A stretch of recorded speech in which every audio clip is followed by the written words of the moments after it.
दरम्यान पुण्यामधील ज्या बसमध्ये कालची घटना घडली ती बस खासगी मालकीची असल्याचं आता समोर आलंय। शिवशाहीची ही बस खासगी मालकीची असताना डेपोमध्ये कशी काय उभी होती असा सवाल सध्या आता उपस्थित केला जातोय। नियमाप्रमाणे 24 तासांपेक्षा अधिक वेळ आगारामध्ये बस ठेवता येत नाही। ही बस आगारामध्ये एवढे दिवस कशी उभी होती असा सुद्धा सवाल या निमित्तानं उपस्थित होतोय। जेएसओ 999 आस्थापनाप्रमाणे बसकडून नियमांचं उल्लंघन झालेलं आहे आणि या सगळ्या संदर्भात आढावा घेतलेला आहे आमचे प्रतिनिधी राहुल कुलकर्णी यांनी। एकतर आंदोलन संपलंय, आता वसंत मोरे त्यांच्या गाडीमध्ये बसून निघून गेलेले आहेत। पण एक महत्त्वाचा मुद्दा जो आपण सांगायला पाहिजे, एकतर हे वर्ग 1चा डेपो आहे। वर्ग 1च्या डेपोमध्ये काय असतं तर तिथे सुरक्षा कर्मचारी गेटवरती, आगारामध्ये, बस स्थानकामध्ये आणि बस जिथे उभी असते तिथे असतात। सुरक्षा रक्षकाच्या ड्युटीच्या वेळा ह्या सकाळी 8 ते 4, रात्री 4 ते 12 आणि पुन्हा 12 ते 8 अशा आहेत। आणि ह्या ड्युटी त्यांची ज्या आहेत ना ह्या चोहू बाजून असतात आणि ते एकमेकांना शिट्ट्या वगैरे देऊन इशारा करतात। हे वर्ग 1चं बसस्थानक असल्यामुळं रात्रीच्या वेळेला एक वाहतूक नियंत्रक असतो, त्याचं काम आहे प्रवाशांना अडचण आहे का हे पाहणं। सुपरवायझर दर्जाचा अधिकारी रात्री 9 ते सकाळी 6 पर्यंत असतो। 5ला दुसरा सुपरवायझर अधिकारी येतो। स्वारगेट हे वर्ग 1चं बसस्थानक असल्यामुळं 2 डेपो मॅनेजर आहेत, एक सिनियर आणि एक ज्युनियर। आता हा एवढा सगळा तपशील द्यायचं कारण काय कविता, ही जी बस आहे ना ह्या बसमध्ये ही दुर्दैवी घटना घडली आणि त्याहून गंभीर गोष्ट, आता मी ही बस आणि हे मुख्य बस स्थानक याचं अंतर किती आहे हे बघा। हे मुख्य बस स्थानक आहे, मुख्य बस स्थानकाच्या प्रांगणामध्ये उभी असलेली बस आहे। मी या बसच्या चारही बाजूला आता आपल्या प्रेक्षकांना घेऊन जातो। ही शिवशाही बस आहे। ही 26 वर्षाची तरुणी ही बस स्थानकामध्ये बसली आहे 5:30-6ला, म्हणजे तसा प्रकाशच आहे। आणि त्यावेळेला ती आपल्या गावाला, मला असं कळलं की सांगोला गावाकडे ती निघालेली होती, आहे ती मूळची पलटणची। या बसमध्ये हा आरोपी कसा आला तर त्यांनी सांगितलं की मी कंडक्टर आहे। आता DCP मॅडमने आपल्याला सगळ्याच गोष्टी सांगितल्या, मी कंडक्टर आहे असं सांगितलं। हा हॉबिच्युअल ऑफेंडर आहे, वेगळ्या पद्धतीचे गुन्हे करण्यासाठी तो वेगळ्या पोलीस स्टेशनच्या रेकॉर्डवरती आहे आणि तो रेकॉर्डवरती असलेला गुन्हेगार त्या तरुण मुलीला असं म्हणाला 26 वर्षाच्या की मी बस स्थानकामध्ये ह्या परिसरामध्ये गेली 10 वर्ष आहे, मी बस कंडक्टर आहे। आणि म्हणून ती तरुण मुलगी त्याच्या म्हणण्याला बोलली, तिथेच बसलेली होती पलीकडे, तिथून इथे आली आणि इथे आल्यानंतर तिच्यावरती हा दुर्दैवी प्रकार घडला। आता पोलिसांनी 8 पथकं तयार केलेली आहेत, ती 8 पथकं त्याचा शोध घेत आहेत आणि त्या 8 पथकामध्ये काही CCTV फुटेजेस वगैरे आहेत असं म्हणतात की ज्या CCTV फुटेजमध्ये तो गुन्हेगार आढळून आला आहे। मी जे प्रश्न आत्ता महाराष्ट्राला उपस्थित केले ते हेच आहे, वर्ग 1चा जो डेपो आहे त्या वर्ग 1च्या डेपोमध्ये सुरक्षा यंत्रणा काय करत होती। एक या ठिकाणी असलेले वरिष्ठ अधिकारी जे आहेत ज्यांच्यामध्ये 24/7 365 डेज एवढा त्यांचा इथे नोकरीचा भाग आहे, ते काय करत होते।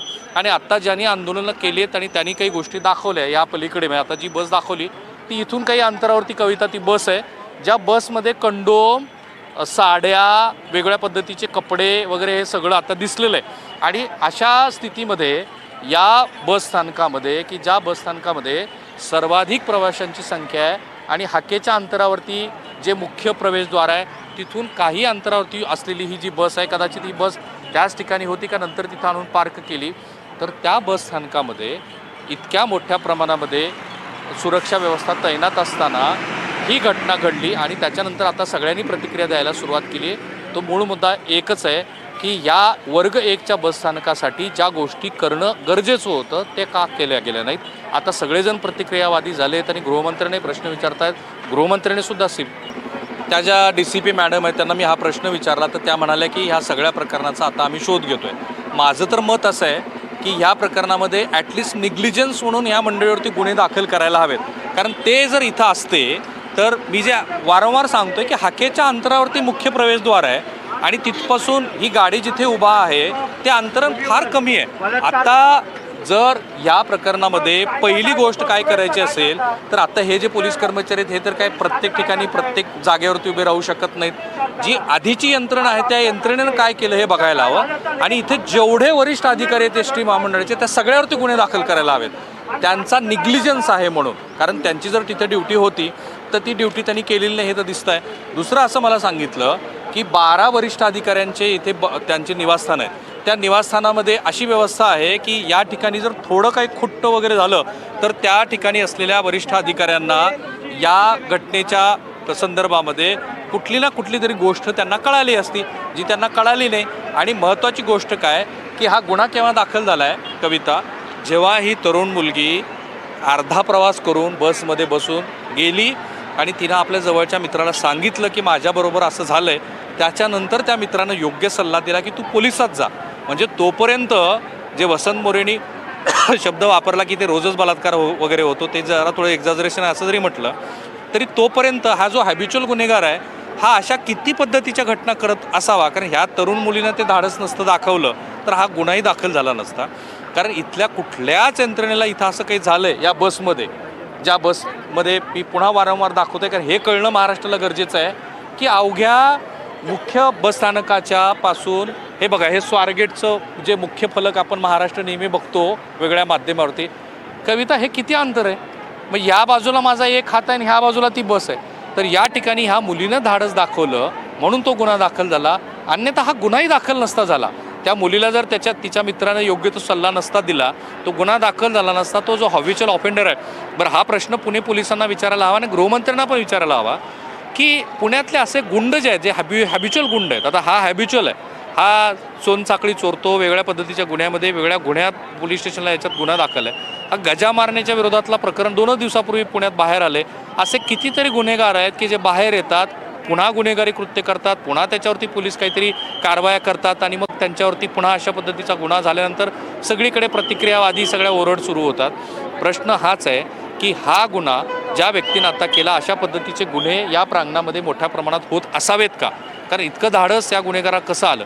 आणि जे वसंत मोरेंनी दाखवलं तर तेच आहे, साड्या, कंडोम, ब्लँकेट्स आणि गाड्यांची अवस्था. म्हणजे काहीच अंतरावरती ती बस आहे जी अत्यंत भंगार आहे. आणि मूळ मुद्दा असा आहे की एस-टी महामंडळाच्या संदर्भामध्ये बसेसची अवस्था, बसस्थानकाची अवस्था, म्हणजे शेजारच्या गुजरातमध्ये आपण गेलो तर काय सुंदर आणि व्यवस्थित बसस्थानकं आहेत, तेलंगणामध्ये गेलो तर आपण किती छान बसस्थानकं दिसतात, कर्नाटकमध्ये बसस्थानकं आहेत. आणि आज महाराष्ट्राची जी लालपरी, जी महाराष्ट्राच्या प्रवासाच्या दृष्टीनं रक्तवाहिन्यामध्ये आहे, ती लालपरी जर अशा पद्धतीनं इथं ही घटना घडत असेल तर त्यानिमित्ताने अनेक प्रश्न उपस्थित होतात की ज्याची उत्तरं ही खरं तर कोणीतरी द्यायला हवी.